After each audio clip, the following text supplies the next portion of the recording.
Hey guys, what's going on today? Joe here, and welcome to the second part of the best undrafted players for every NHL team. If you guys missed the previous video where we went over all the Western Conference NHL teams, make sure to go check it out in the description down below or in the top right hand corner of the video right now with the exclamation point. So obviously we are going to go over all the Eastern Conference NHL teams in this video, but once again to reiterate, here is the criteria that I am using to judge these players as I mentioned in the first video. All players must have spent a majority of their NHL career with that specific team. They must have played at least 100 NHL games unless there was a certain circumstance that can ignore this rule. The player had to have never been drafted by a professional team including the WHA or any other minor teams, and the player could have been traded multiple times between different teams as long as they spent a majority of their career with that specific team. All is fair. So with that being said, let's get right into it and start with the Boston Bruins. So after reading the comments section on the last video for you guys' reaction after choosing Stan Mikita as the representative for the Chicago Blackhawks, I'm not going to be using players who played before the first NHL draft in 1963. So sorry Johnny Busick and Phil Esposito and Wayne Cashman and Ken Hodge. Now there definitely could be some debate as to whether or not that Bobby Orr should be put onto this list as well. He for sure wasn't drafted, but he was a part of the whole sponsorship system when he signed with the Bruins at age 14 while he was still a part of the Oshawa Generals. I'll save that rundown for another video, but I feel that if I didn't pick Bobby Orr here, Boston fans would want me dead, so I'm going with him regardless. Bobby Orr is arguably the best defenseman in NHL history, and you could even group him into the category of greatest of all time with the likes of Wayne Gretzky and others. Bobby Orr revolutionized the game of hockey on defense with his large skill set and controlling the pace of the game with his skating. With a total of 631 games played for the Bruins, he had 264 goals and 624 assists for 888 points, ranking 5th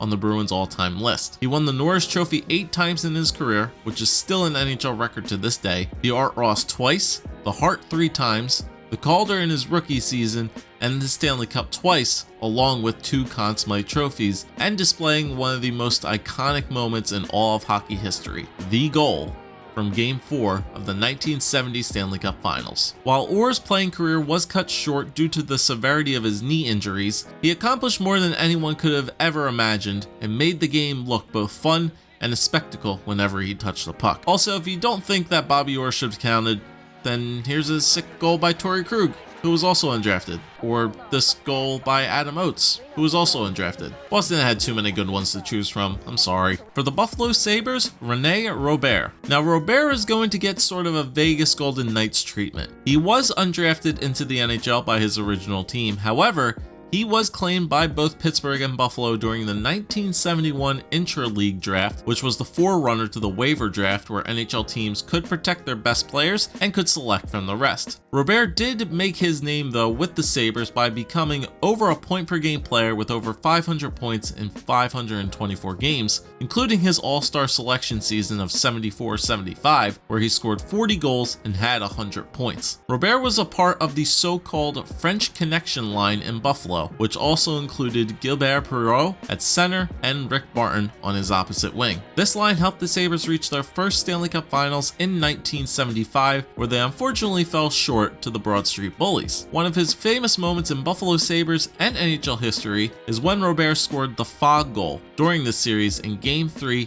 against Flyers goaltender Bernie Parent. For the Carolina Hurricanes, Chad LaRose. I often forget that Chad LaRose was a former 60 goal scorer. Not in the NHL, but in the OHL for the Plymouth Whalers, which is a franchise record for that club. LaRose took the Alexander Burrows approach from the last video and basically worked his way up the ranks from the ECHL to the AHL and then finally the NHL in the 2005-06 season. And I mean, he picked the right season to do it in, as he would become a Stanley Cup champion for the Canes during his first season in the NHL. LaRose never had any flashy point totals in the NHL for the Hurricanes during his 8-year career, scoring 85 goals and 95 assists as a fairly consistent bottom 6 forward and penalty killer. His age eventually burned him out and regressed back down to the AHL and ECHL once again, but regardless, he achieved the ultimate prize. Now, as we get to the Columbus Blue Jackets, as a Flyers fan, the trade still hurts. Of course, the obvious player to choose for the Columbus Blue Jackets is goaltender Sergei Bobrovsky. After unable to find consistent playing time for the Flyers, he was swapped in a trade with the Columbus Blue Jackets for Steve Mason and soon established himself as a top goaltender in the league. He won the Vezina Trophy twice in 2013 and 2017, posting goals against averages under 2.10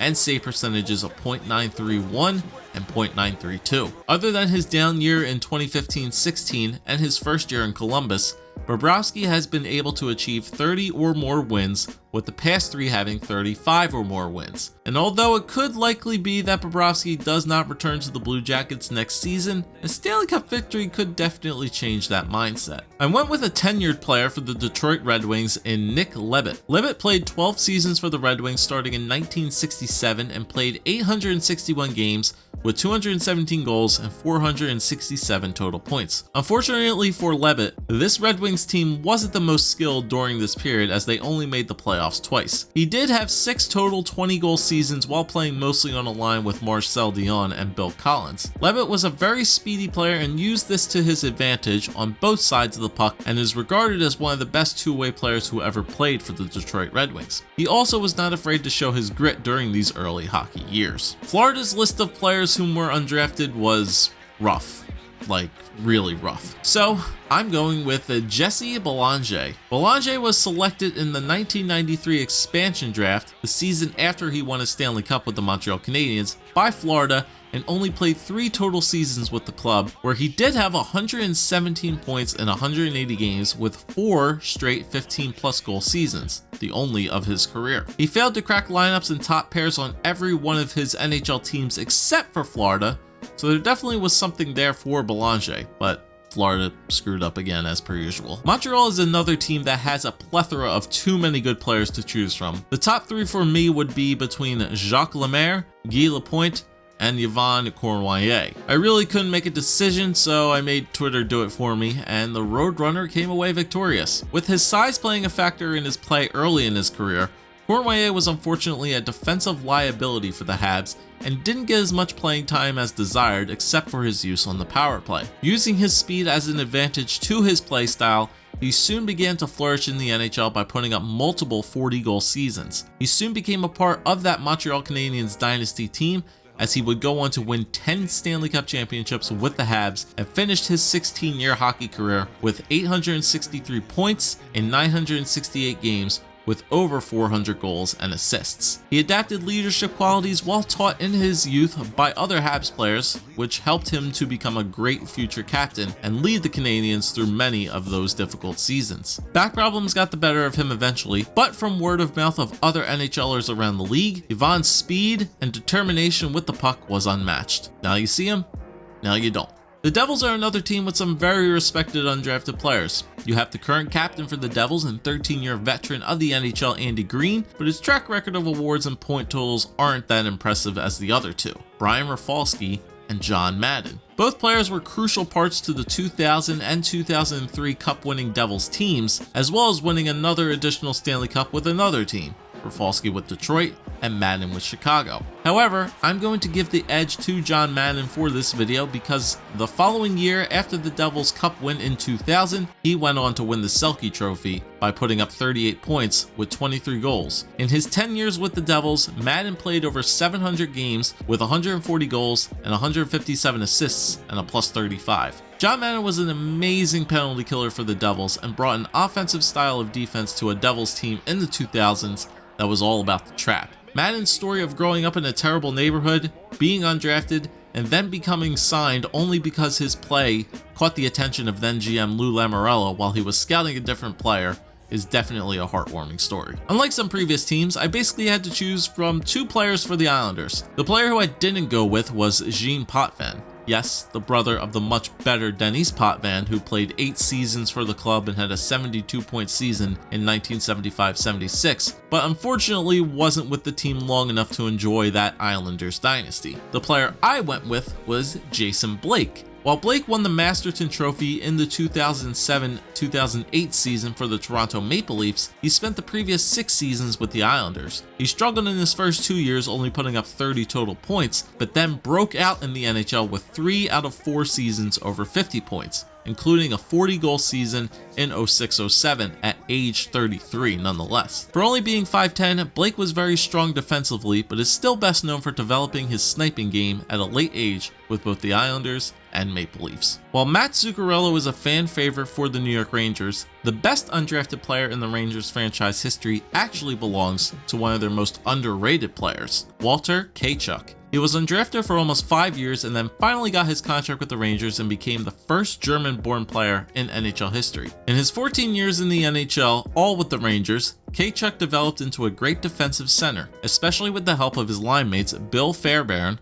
who was almost undrafted, and Dave Ballin. This line was nicknamed the Bulldog Line. While Tkachuk wasn't able to win the Stanley Cup during his career, he did have some memorable moments during his finals appearances, which include holding Phil Esposito scoreless in the 1972 finals while the Rangers were very injury-riddled, thus gaining league-wide respect. The undrafted players list for the Ottawa Senators is not very deep, so I ended up going with current assistant general manager for the Chicago Blackhawks, Norm Maciver. While Maciver played at 12 seasons in the NHL with 7 different teams, he did have the best season of his career in the debut of the Ottawa Senators franchise season, leading the team with 17 goals and 46 assists for 63 points. He didn't win the Stanley Cup during his career, but was a finalist for the Hobey Baker Award with Minnesota Duluth, won the Eddie Shore Trophy in the AHL as the league's best defenseman in 1991, and won the International Hockey League's Turner Cup with the Houston Aeros in 1999. And then we get to my favorite team, the Philadelphia Flyers. Their player?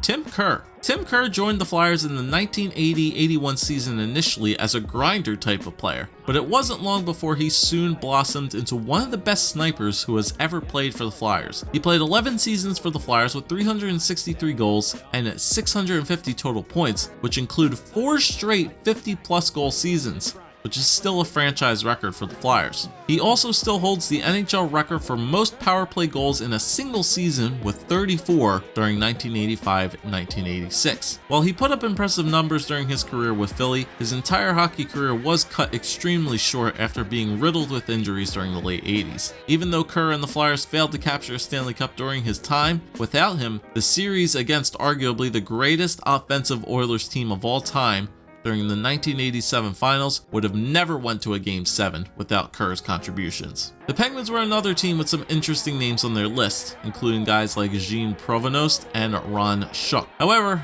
those players never ended up winning the Stanley Cup, while the player I chose won 4 of them, 3 with the Penguins.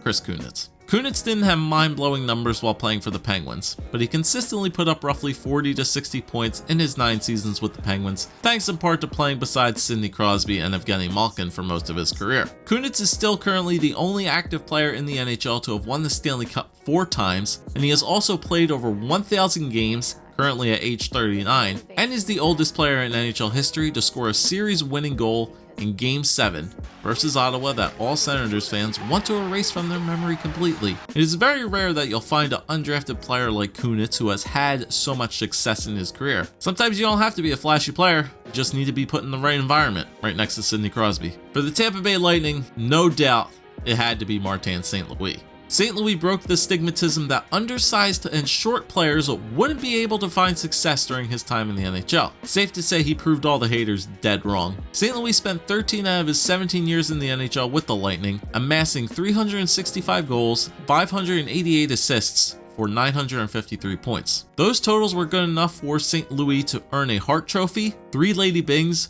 2 Art Rosses, and of course, his only Stanley Cup in 2004. Oh, and he's also a Hall of Famer, in case you forgot. St. Louis was one of only 6 undrafted NHL players at the time of his retirement to reach the 1,000 point milestone, and still holds multiple franchise records for the Tampa Bay Lightning, including points, assists, and overtime points. One of those overtime points being his second overtime goal against the Flames, which forced the Game 7 in the 2004 Stanley Cup Finals. Throughout all the early struggles of his career being cut by multiple teams in Canada and being exposed through expansion drafts, Martin St. Louis was truly an underdog who overcame it all. For the Toronto Maple Leafs, Boreas Salming. Salming, like Martin St. Louis, was also able to break an NHL stereotype that all European players were too soft to play in the NHL. He was signed before the NHL was allowed to draft players from Europe, but he still played a total of 16 seasons for the Maple Leafs on defense and had over 700 points with 620 total assists. Salming's style of play really helped pave the way for more European-born players to transition into the NHL, as well as being an inspiration for some of hockey's best European players. Let me know if Nicholas Lidstrom or Matt Sundin ring a bell. The now Hall of Famer still holds the Leafs record for assists and career plus-minus with a plus 155. And now to finally end our list with the Washington Capitals, we have Mike Ridley. Ridley developed as a hockey player much later in his youth, but still eventually made it to the NHL starting in 1985. Ridley was a very crafty forward who used that skill to his advantage, putting up almost a point per game during his entire NHL career, especially with Washington. He had 547 points in his 8 years with the Capitals, that also included multiple 60 and 70 plus point seasons,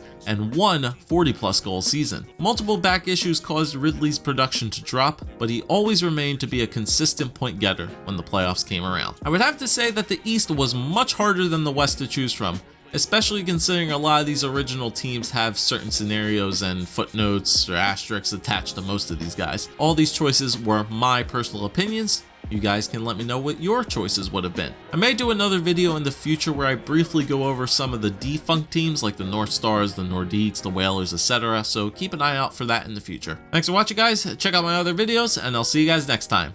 Bojo outro. I'm trying a new face. Let me know if it's cool or not. It's probably not.